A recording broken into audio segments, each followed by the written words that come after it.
Lucky ఈరోజు పనిలో ఒక 1000 రూపాయలు ఇచ్చే భోగి పండుగ పిల్లకాయలకి గుడ్లు కొనుక్కొచ్చుకుందాం బా. 1000 రూపాయలు కోడి గుచ్చు కూడా రాదు అక్కడ పొంగిపోతున్నావు. లక్కీ లక్కీ లక్కీ అంటే నిన్ను మురిసిపోయి పెళ్లి చేసుకునే ఇప్పుడు ఇబ్బంది పడుతున్నా ఈ చాలని బతుకులతో. ఈ 1000 రూపాయలతో ఏం వస్తుందా? 1 కేజీ మటన్ రావడంలే, ఇంకేం పిల్లకాయలకు గుడ్లు కొనిచ్చేది? రేపు కూడా 1000 రూపాయలు ఇచ్చే పని ఉందిలే అబ్బా, పోతానా?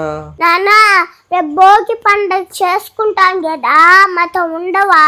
తల్లి మాయ్ ఇక్కడ ఉండి ఎవరు ఉత్తరించబల్లా, పని కన్నా పోతే 1000 రూపాయలు వస్తుంది. నాన్న లేకుండా ఎట్టి మా పండుగ చేసుకుంటావా? ఏముందన్నయ్య, కేజీ కూర తెస్తుంది, ఉడకబెట్టుకొని తినేస్తుంది, అది అరిగే వరకు దొల్లాడుతుంది. ఏను మాట్లాడేదా? మీరు తింటాలా? ఈ మహానుభావుడు తింటాలా? ఒరే అన్నయ్య, ఉండే కూర అంతా ఈ కూరావతి తినేసే పులుసు మనకు పోసే మొత్తం తినేన్నారంటది పులుసావతి.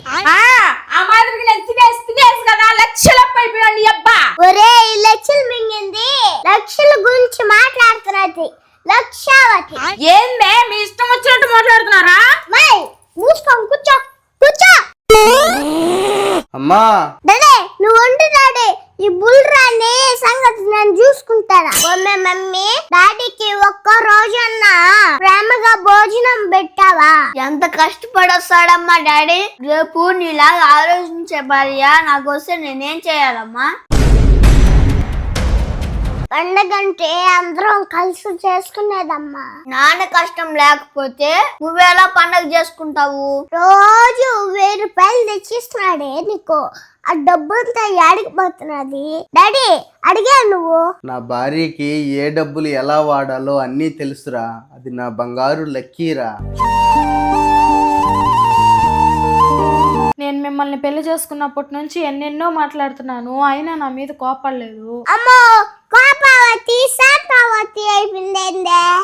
అవునరా తల్లి, నా భర్త నా మీద ఇంత నమ్మకం పెట్టుకో అన్నాడు. ఇన్ని రోజులు నేను అర్థం చేసుకోలేదు, నన్ను క్షమించండి. లక్కీ లేరా, నీటి కూర్చో. నువ్వు సంతోషంగా ఉంటే అదే చాలరా నాకు. ఏమండి మీ నమ్మకాన్ని నేను వమ్ము చేశానండి, ఉన్న డబ్బంతా ఖర్చు పెట్టేశాను. నువ్వు దేనికి ఖర్చు పెడతావు నేను చూస్తానే గమనిస్తానే ఉన్నాను లేరా. ఇంట్లోకి పిల్లలకి నీకు కావాల్సిన వస్తువుల కోసమే కదా. థ్యాంక్స్ అండి నన్ను అర్థం చేసుకున్నందుకు. అమ్మావతే నాకు చెప్పు థ్యాంక్స్. అందరూ కలిసి చేసుకుంటేనే అదే సంక్రాంతి. అవునరా చిట్టు తల్లి. ఏమండి మీరుంటేనే నేను భోగమంటేసి ముగ్గులు వేసుకుంటాను. చిడి తల్లి, హ్యాపీ సంక్రాంతి.